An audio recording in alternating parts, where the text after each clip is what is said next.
Hello viewers, আসসালামু আলাইকুম। কেমন আছেন সবাই? আশা করি সবাই ভালো আছেন। আমিও আল্লাহর রহমতে আপনাদের দোয়ায় ভালো আছি।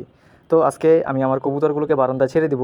সেই জন্য আমি আর আমার আম্মু মিলে পুরো বারান্দাটা পরিষ্কার করে নিচ্ছি। তো অনেক দিন ধরেই চিন্তা করতেছি, আসলে এই কবুতরগুলোকে মনে হয় ছেড়ে দিলে বা ওদের একটু স্বাধীনতা দিতে পারলে ভালো লাগতো। সেই জন্য আমি প্ল্যান করলাম যে বারান্দায় যতটুকু জায়গা আছে ততটুকুই আমি আমার কবুতরগুলোকে ছেড়ে দিই। এদের ভিতরেই ওরা যদি একটু উড়াউড়ি করতে পারে তাহলে ওরা, আমি মনে করি যে ভালো থাকবে। সেই জন্য আমি চিন্তা করলাম যে আসলে বারান্দাটা আটকায় দিয়ে ওদের ছেড়ে দিই। বাজার থেকে নেট কিনে আনার পরে বারান্দা আটকায় দিলাম। আটকায় দেওয়ার পরে পুরো বারান্দাটা পরিষ্কার করে একদম ক্লিন করে দিলাম আর কি। কোনো রকমের পোকামাকড়, মশা মাছি এগুলো যাতে না থাকে সেজন্য আমি একদম চারপাশটা জীবাণুনাশক দিয়ে স্প্রে করে দিলাম যাতে কোনো জীবাণু না থাকে। তারপর আর কি কবুতরগুলোকে ছেড়ে দিলাম। ছেড়ে দেওয়ার পরে দেখতেছি যে ওরা উড়াউড়ি করতেছে, ভালোই লাগতেছে।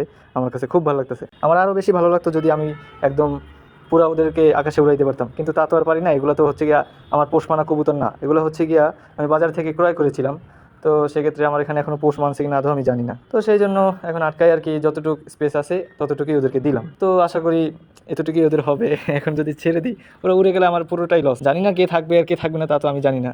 যদি অনেকগুলো ডিম বাচ্চা করছে, ডিম বাচ্চা করার পরেও থাকার কথা, তো তারপর আমি ছাড়তেছি না, কারণ যদি উড়ে যায় তাহলে তো আমার লস হয়ে যাবে। সেজন্য আমি আটকাই বলতেছি, কি আর করার।